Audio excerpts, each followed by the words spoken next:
Abramos a palavra do nosso Deus em Marcos, capítulo 4.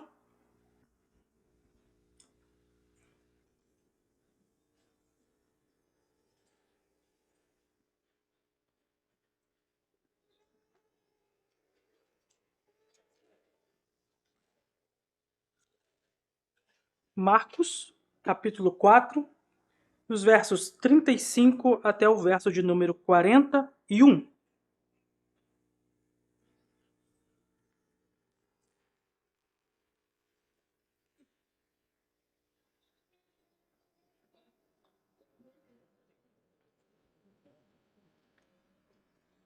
Diz assim a palavra do Senhor.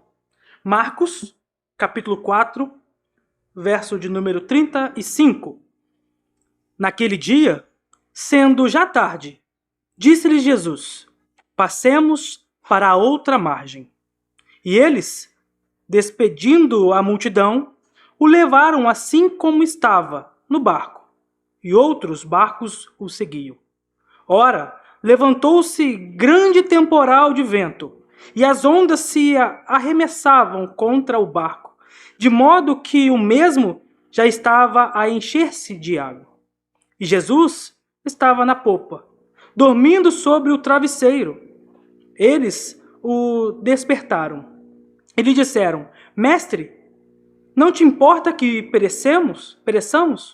E ele, despertando, repreendeu o vento e disse ao mar: acalma-te, emudece. O vento se aquietou e fez-se grande bonança. Então lhes disse: por que sois assim tímidos? Como é que não tendes fé? E eles, possuídos de grande temor, diziam uns aos outros: quem é este, que até o vento e o mar lhe obedecem? Meus irmãos, havia em uma época um homem chamado John Wesley. Esse homem era um importante pregador da Inglaterra. E em um certo tempo, ele precisou fazer uma viagem. E essa viagem seria de barco. Então ele conseguiu uma passagem para um barco, e no meio dessa viagem houve uma grande tempestade. Nesse barco também se encontrava outros cristãos, que são chamados de os morávios. Os morávios enfrentaram aquela tempestade, louvando ao Senhor em todo o tempo. John Wesley ficou com muito medo, ficou ali aterrorizado pelo que estava acontecendo. A viagem terminou. Ele chegou ao outro lado e disse consigo mesmo: eu preciso viver uma vida de relacionamento vivo com o Senhor. Não posso ter medo nas circunstâncias da nossa vida. Então, o ministério de John Wesley foi transformado a partir daquela experiência. E a nossa vida também é transformada a partir de algumas experiências. Os discípulos, assim parecidos com Wesley, tiveram uma experiência com Deus que transformou a sua caminhada. E nós veremos um pouco sobre essa experiência, sobre o que, de fato, vai acontecer em nossa vida. Porque Jesus é Senhor sobre a natureza. Jesus é aquele que tem toda a autoridade e faz até o vento e o mar se acalmar. Inicialmente, nós vemos que Jesus estava ensinando dentro de um barco para muitas pessoas, para uma multidão que estava ali na beira-mar, ouvindo Jesus.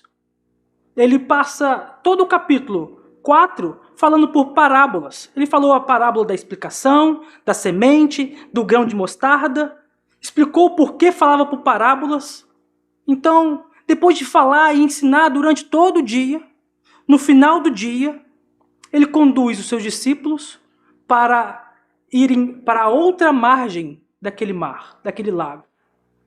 Então Jesus está no comando do barco. Jesus está orientando os discípulos a ir para outro lado. Ele diz assim: passemos para a outra margem. E eu quero que você segure essa informação um pouco na sua cabeça. Passemos para a outra margem. Essa é a ordem de Jesus. E o que aqueles discípulos fazem? Despedem da multidão, imediatamente deixam a multidão, abandonam a multidão e vão fazer a vontade do Senhor.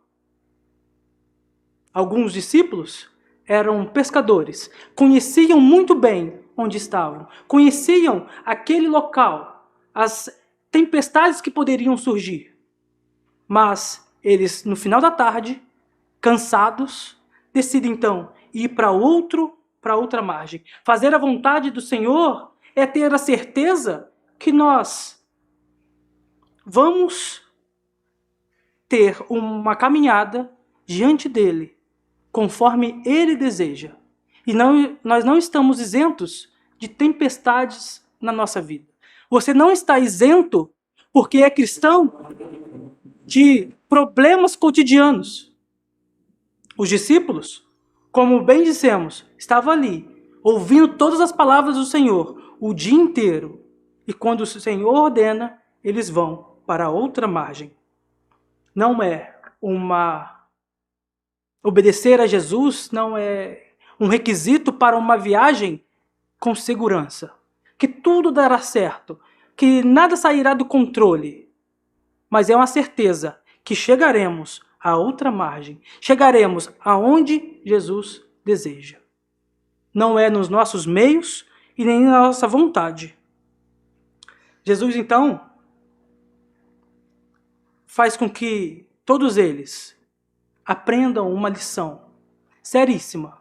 Uma lição que nós devemos aprender. E havia um súdito, meus irmãos, que falava para o seu mestre assim: Deus é bom, Deus é bom. E ficava repetindo todas as vezes. E certa vez aquele mestre perdeu um de seus dedos. Perdeu o dedo mindinho. E o súdito falou assim com o mestre: mas Deus é bom. Então o mestre diz: você está preso. E aquele súdito vai para a prisão, obedece seu mestre, fica preso. E o mestre sai para caçar outra vez, só que dessa vez ele encontra um grupo, uma tribo de canibais. E aquela tribo vai devorar aquele mestre, vai comer aquele mestre. Só que ao inspecionar o corpo, descobre que ele não tem um dedo mindinho. Então a tribo fala assim: não podemos fazer isso com esse homem não é perfeito, solte ele. Então o mestre voltou para o palácio, encontrou aquele súdito preso, e o súdito disse: Deus é bom. E o mestre diz para ele: interessante, o senhor está dizendo que Deus é bom, mas eu mandei você para a prisão. Pois é, se eu tivesse com o Senhor, quem estava morto era eu, porque o meu corpo é íntegro. Então aquele mestre entende que às vezes algumas dificuldades vão passar na nossa vida, mas mesmo assim, a bondade do Senhor não será anulada. Aqueles homens ouviram muito sobre a bondade do Senhor, mas precisava entender que as dificuldades não anulam a bondade do Senhor. E aqui eles vão passar por isso. Vão passar por uma grande tempestade. E entenderão que Deus é bom o tempo todo. Após a sua partida na costa, rumo a outra extremidade, de repente vem uma grande tempestade. Levantou-se um grande temporal. E a palavra no grego aqui seria melhor traduzida se fosse um furacão, para nós termos noção do que estava acontecendo ali. Um grande furacão se apresentou diante deles. A região era 200 metros abaixo do nível do mar, tinha muitas montanhas muito altas em volta, então a qualquer momento o vento frio lá de cima batia com o vento quente embaixo e dava aquelas tempestades. Mas lembre-se, haviam pescadores que conheciam aquele local. Essas tempestades não são esporádicas. Até hoje acontecem tempestades de uma hora para outra naquele local. Mas era necessário aprender algo muito mais profundo do que sobreviver a uma tempestade. Há algo muito mais profundo para nós passarmos pelas nossas provas que nós devemos aprender. Deus deseja ensinar alguma coisa para aqueles discípulos e deseja também ensinar para nós no meio do nosso sofrimento. Não é simplesmente passar por uma dificuldade achando que não tem nada a aprender. Nós vamos aprender em todo tempo, em todas as circunstâncias. Tudo ensina a nós. Tudo está ensinando. O que a gente precisa aprender é entender o que aquela dificuldade tem a te ensinar, para que nós possamos ser experimentados, para que nós possamos ter uma fé inabalável diante de qualquer circunstância. Então, o mar está com grandes ondas, está enchendo o barco. Assim, quando entra água e mais água, o barco está quase a afundar. O que entra também é o temor, é o medo, é o desespero, é a angústia. Aqueles discípulos que ouviram tanto da palavra de Deus, que ouviram tanto Jesus ensinar, o mestre dos mestres estava falando o dia inteiro. E agora, na vida prática, as águas entram e entram junto o desespero. Entram junto a ansiedade e eles tentam por si só resolver aquele problema. Eles eram profissionais do barco. Eles sabiam o que estavam fazendo, sabiam o que estava acontecendo e desejavam por todas as maneiras resolver aquilo. Mas chega um momento que as nossas forças já não valem mais nada. Chega um momento que nós não conseguimos vencer mais as circunstâncias. Chega um momento que a adversidade, a gente fica dependendo de alguém. Chega no hospital, a gente olha para um leito e fala assim, os médicos já não têm mais força, os médicos já não têm mais o que fazer. Os meus braços já estão cansados, mas eu não consigo resolver. Então, é que nós devemos lembrar que Jesus está no barco. Devemos lembrar que Jesus ordenou a eles essa viagem. Eles não estavam em desobediência. Eles não estavam indo contra a palavra de Deus. Eles não estavam em pecado. Eles estavam no centro da vontade de Deus. E mesmo assim, uma grande tempestade o assolava. E aqueles homens ainda não tinham entendido quem era Jesus. E para a gente continuar, Jesus estava na popa, dormindo sob o travesseiro. Eles o despertaram e disseram, mestre, não te importa com que pereçamos? Não te importa? Estavam achando que tinha alguma autoridade. Estavam repreendendo Jesus. Como se eles pudessem falar algo a Jesus. Como se eles pudessem dizer, Jesus, acorda, presta atenção. Nós vamos morrer.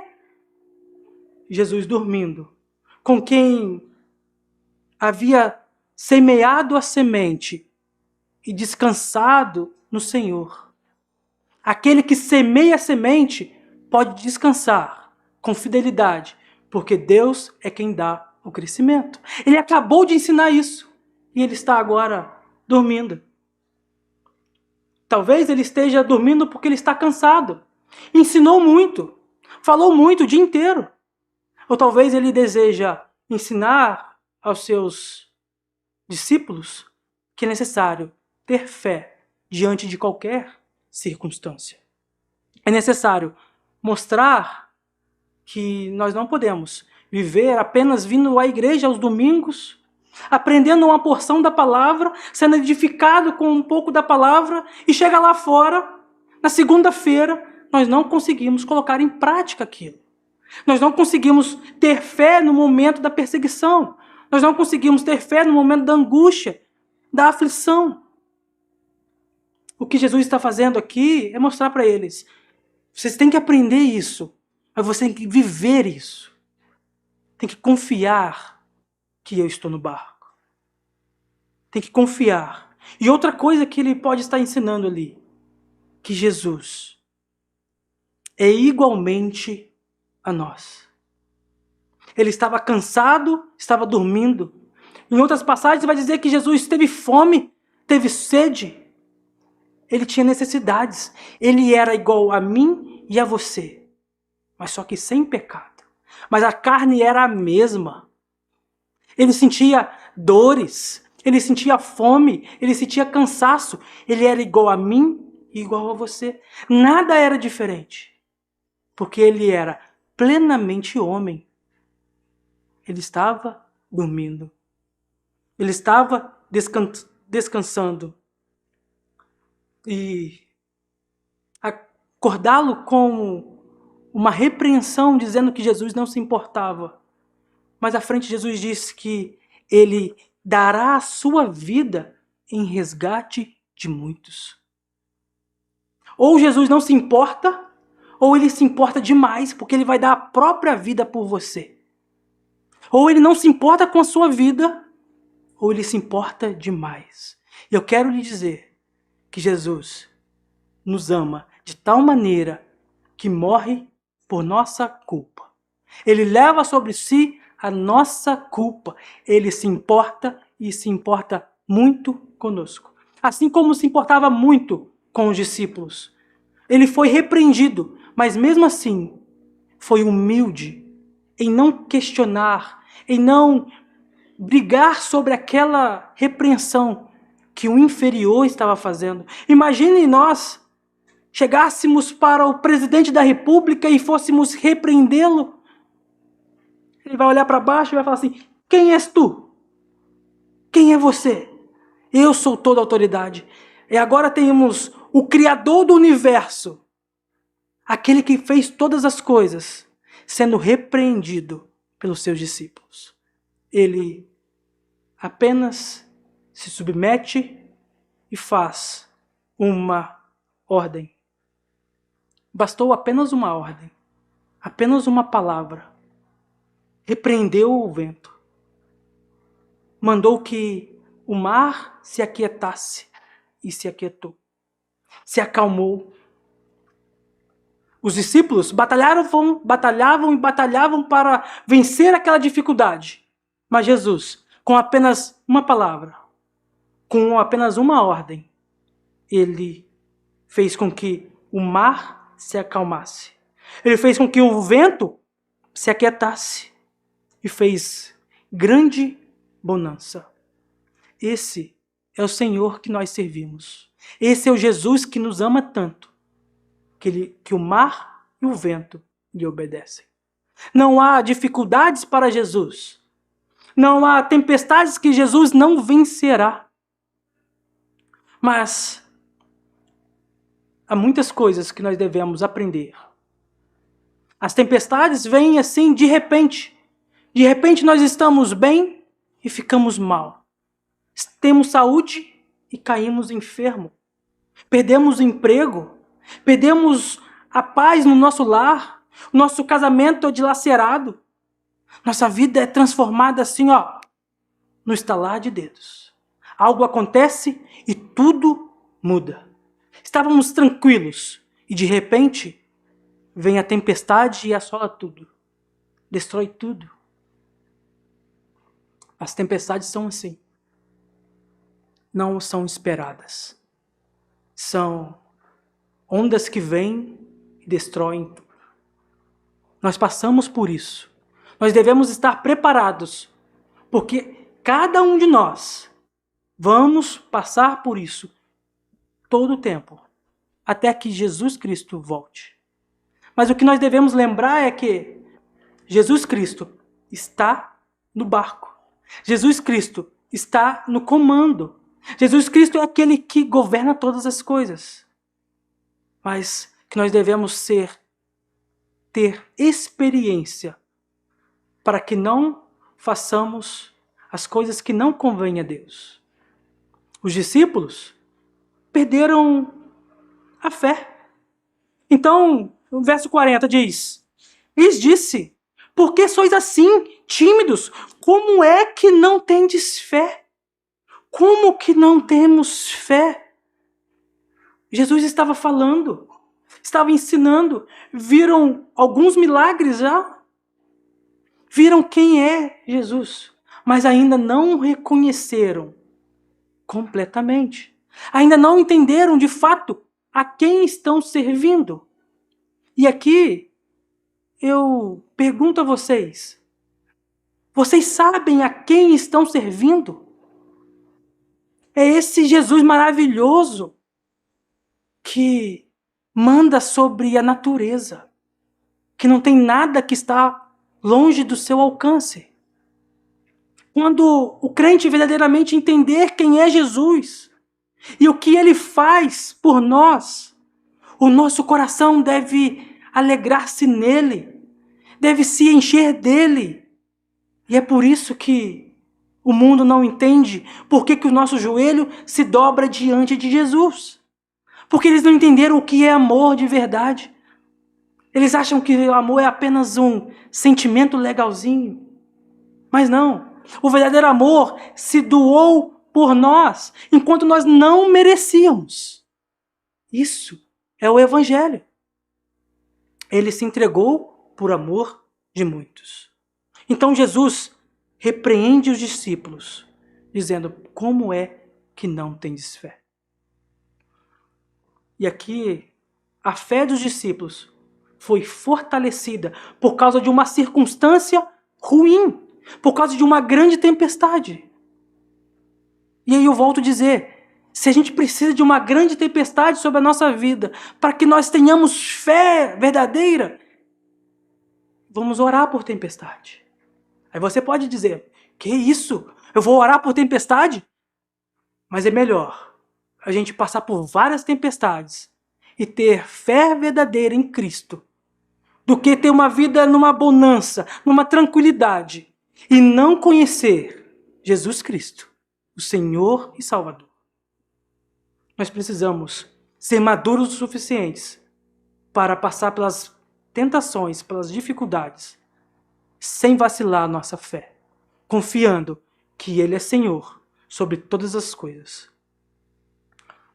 Mas, no último versículo, os discípulos foram transformados.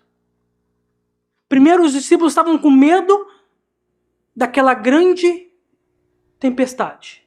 Agora, eles estão possuídos de grande temor.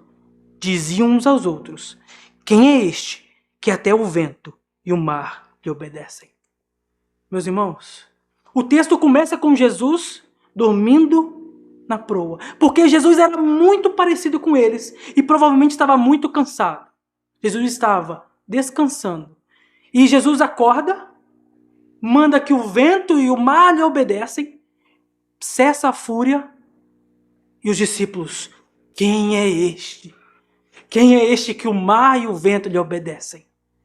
Jesus era muito parecido, mas é muito distante de nós. É aquele que tem toda a autoridade sobre a natureza. Tem toda a autoridade sobre todas as coisas. É aquele que criou todas as coisas. Tudo é por meio dele e para ele. Esse é o Jesus que acalma as tempestades da sua vida. Esse é o Jesus que deu o fôlego de vida que hoje você tem. Jesus não é apenas um cara legalzinho. Ele é o Senhor de todas as coisas. Ele é o sumo Senhor. Não tem ninguém maior do que Ele. Não tem ninguém que tenha mais poder do que Ele. E é aquele que nos amou de uma forma que nós não compreendemos. Jesus é Senhor sobre a tempestade. Muitas vezes nós passamos por situações agoniantes, difíceis de enfrentar.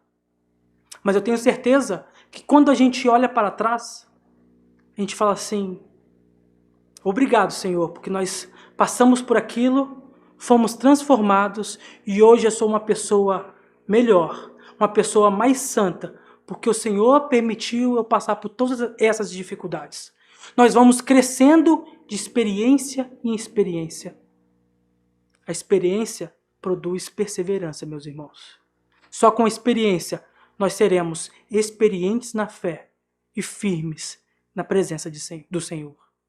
Não tem como a gente ser santos, ser experientes sem passar por experiências. Louvemos ao Senhor no meio da tempestade, assim como os morávios fizeram, para que nós entendamos quem de fato Cristo é. E que Deus nos abençoe.